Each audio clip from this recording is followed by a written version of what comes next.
Hello everyone, कैसे आप सब। आई होप आप लोग अच्छे होंगे और आप लोगों का स्टडी भी अच्छी तरीके से चल रहा होगा। तो फ्रेंड्स, आज हम लोग क्लास 10th का पहला फिजिक्स का पहला चैप्टर प्रकाश के परावर्तन का एमसीक्यू करने वाले हैं। आप लोगों से एक छोटी सी रिक्वेस्ट है, अगर आप हमारे चैनल पर नए आए हैं या पहली बार आए हैं तो हमारे चैनल को कर लीजिए सब्सक्राइब। चलिए करते हैं आज के सेशन को स्टार्ट। तो आपके सामने ये रहा पहला क्वेश्चन पूछा जा रहा है, प्रकाश की किरण गमन करती है। बहुत ही अच्छा क्वेश्चन है। पूछा जा रहा है प्रकाश की किरण जो है गमन करती है, किस दिशा में गमन करती है, सीधी दिशा में या टेढ़ी रेखा में या फिर किसी भी दिशा में। ऑप्शन डी में इनमें से कोई नहीं। तो याद रखिएगा, इसका जो करेक्ट आंसर होगा ऑप्शन नंबर ए हो जाएगा। प्रकाश जो गमन करती है वह सीधी रेखा में गमन करती है। ठीक है, चलिए अगले प्रश्न का राइट आंसर दीजिए। अगला प्रश्न पूछा जा रहा है, मोटर गाड़ी के चालक के सामने लगा रहता है, यानी मोटर गाड़ी जो होता है उसके सामने कौन सा दर्पण लगा रहता है। ऑप्शन ए में है समतल, ऑप्शन बी में उत्तल, ऑप्शन सी में है अवतल, ऑप्शन डी में है उत्तल। क्या होगा राइट आंसर। देखिए, उत्तल बी एंड सी में है, सॉरी बी एंड डी में है। तो इसका जो करेक्ट आंसर होगा ऑप्शन नंबर डी या बी हो जाएगा। ठीक है, ये दोनों जो है यानी उत्तल दर्पण है, इसका राइट आंसर होगा। चलिए अगले प्रश्न का राइट आंसर दीजिए। अगला प्रश्न है, समतल दर्पण द्वारा बना प्रतिबिंब होता है, यानी समतल द्वारा बना प्रतिबिंब कैसा होता है। ऑप्शन ए में काल्पनिक, वास्तविक, काल्पनिक, दोनों या इनमें से कोई नहीं।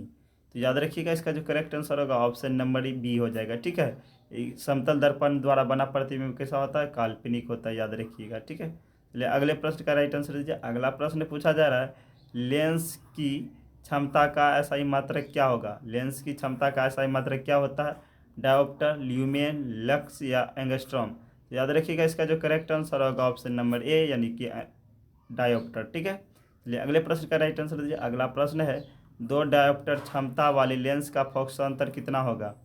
दो डायोप्टर क्षमता वाले लेंस का फोकस अंतर कितना होता है, 20 सेंटीमीटर, 30 सेंटीमीटर, 40 या 50। क्या होगा राइट आंसर। तो याद रखिएगा, इसका जो करेक्ट आंसर होगा ऑप्शन नंबर डी यानी कि 50 सेंटीमीटर। ठीक है, क्योंकि आप लोगों को पता है कि इसका सूत्र भी पता होगा आप लोगों को। चलिए अगले प्रश्न का राइट आंसर दीजिए। अगला प्रश्न है, किस दर्पण से हमेशा वास्तविक वस्तु से है ना छोटा प्रतिबिंब बनता है। यानी कहने का मतलब है कि इस दर्पण से जो है वस्तु से छोटा प्रतिबिंब प्राप्त होता है। समतल दर्पण से, उत्तल दर्पण से या अवतल दर्पण से या फिर इनमें से कोई नहीं। क्या होगा राइट आंसर, किस दर्पण से जो है वस्तु से छोटा प्रतिबिंब बनता है।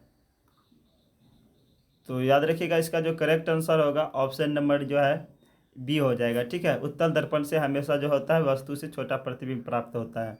चलिए अगले प्रश्न का राइट आंसर दीजिए। अगला प्रश्न क्या पूछा जा रहा है कि किस दर्पण से हमेशा वस्तु से छोटा प्रतिबिंब। अच्छा, वही क्वेश्चन आ गया। यहाँ पे है ना, थोड़ा सा चेंज कर दीजिएगा। यहाँ पे होना चाहिए था, ठीक है, यहाँ पे जो होना चाहिए था ये होना चाहिए था 12। ठीक है, यहाँ पे होना चाहिए था 12।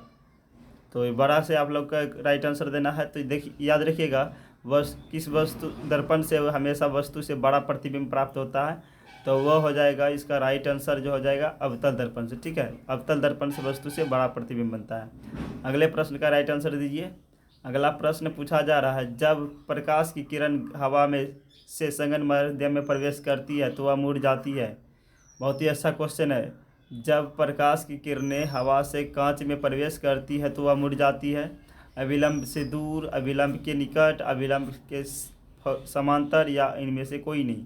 तो याद रखिएगा, इसका जो करेक्ट आंसर होगा ऑप्शन नंबर ए यानी कि जब प्रकाश की किरणें जो है हवा से कांच में प्रवेश करती है तो वह क्या होता है, अविलंब से दूर हट जाती है। ठीक है, चलिए अगले प्रश्न का राइट आंसर दीजिए। अगला प्रश्न पूछा जा रहा है, निम्न में से किसका प्रयोग साइड मिरर के रूप में प्रयुक्त होता है।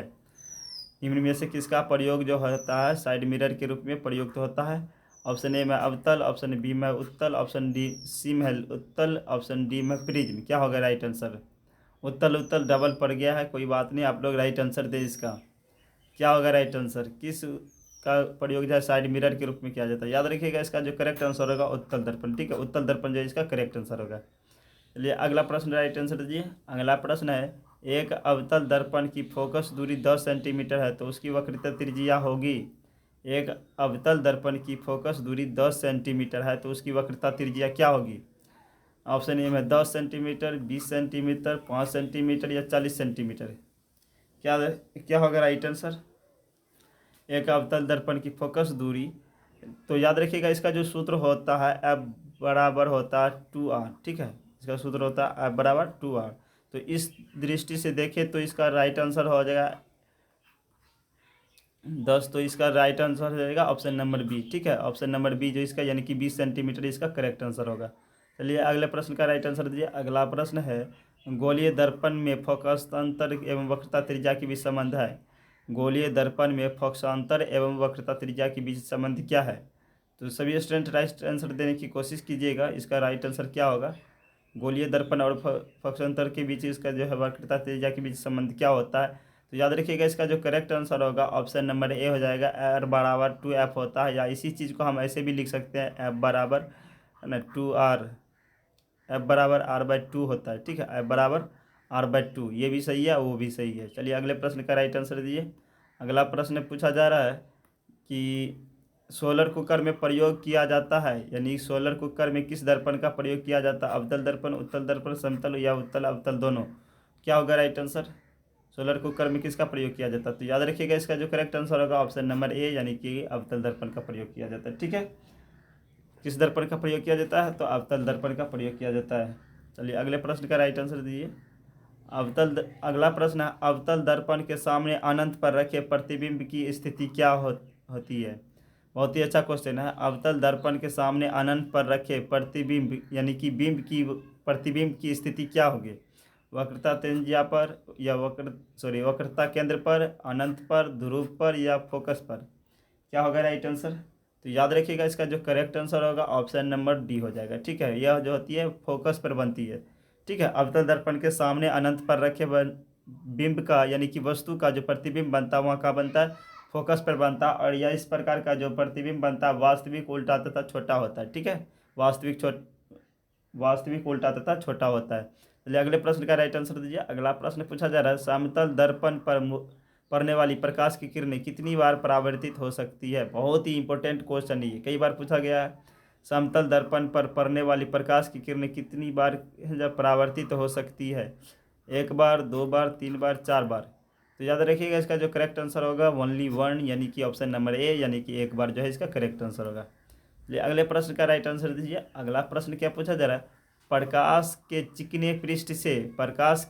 चिकने पृष्ठ से टकराकर वापस लौट जाने की घटना को क्या कहते हैं? प्रकाश का अपवर्तन, प्रकाश का परावर्तन, प्रकाश का विवर्तक, या प्रकाश का प्रकीर्णन? देखिए जब प्रकाश किसी समतल सतह पर पड़ती है तो यह जो इस तरीके से आकर के ऐसे लौट जाती है, तो इस घटना को क्या कहते हैं? तो याद रखिएगा इसके घटना को प्रकाश का परावर्तन कहते हैं, यानी कि ऑप्शन नंबर बी इसका करेक्ट आंसर होगा।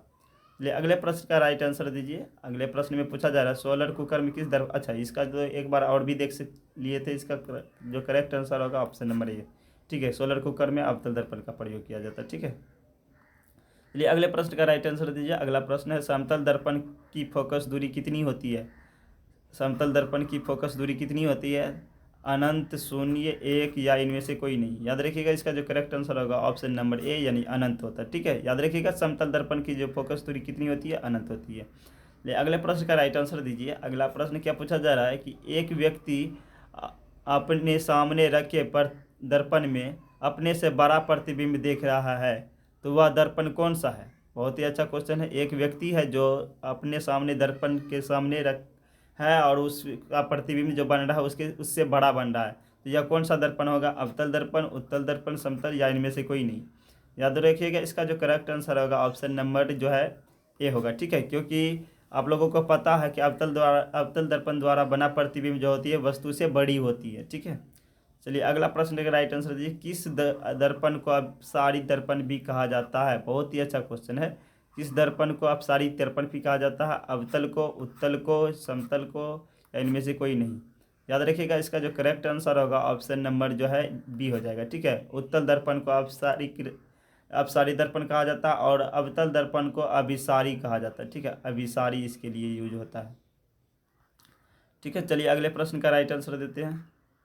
चलिए अगले प्रश्न का राइट आंसर दीजिए। अगला प्रश्न पूछा जा रहा है, स्पष्ट दृष्टि की न्यूनतम दूरी कितनी होती है? स्पष्ट दृष्टि की न्यूनतम दूरी कितनी होती है? 25 सेंटीमीटर, 30 सेंटीमीटर, 20 सेंटीमीटर, या 15 सेंटीमीटर? तो याद रखिएगा इसका जो करेक्ट आंसर होगा ऑप्शन नंबर ए, यानी कि 25 सेंटीमीटर, ठीक है। स्पष्ट दृष्टि की न्यूनतम दूरी कितनी होती है? 25 सेंटीमीटर। चलिए अगले प्रश्न का राइट आंसर दीजिए। अगला प्रश्न है, यदि अवतल दर्पण के सम्मुख अनंत पर कोई वस्तु रखी जाए तो उसका प्रतिबिंब कहाँ बनेगा। यदि अवतल दर्पण के सम्मुख अनंत पर कोई वस्तु रखी जाए तो उसका प्रतिबिंब कहाँ बनेगा। फोकस पर, वक्रता केंद्र पर, अनंत और वक्रता केंद्र के बीच, फोकस और वक्रता केंद्र के बीच। क्या राइट आंसर होगा। जब दर्पण को अवतल दर्पण के अनंत पर रखी जाती है तो किसी वस्तु को, तो उसका प्रतिबिंब कहाँ बनता है। तो याद रखिएगा, इसका जो राइट आंसर होगा ऑप्शन नंबर ए यानी कि फोकस पर। और यह जो बनता है किस प्रकार का बनता है प्रतिबिंब, वास्तविक, उल्टा तथा छोटा होता है। ठीक है। हेलो फ्रेंड्स, ये थे हमारे आज के लास्ट प्रश्न। आई होप आप लोग को क्लास अच्छा लगा होगा। क्लास अच्छा लगे तो वीडियो को लाइक और शेयर नहीं करना भूलिएगा।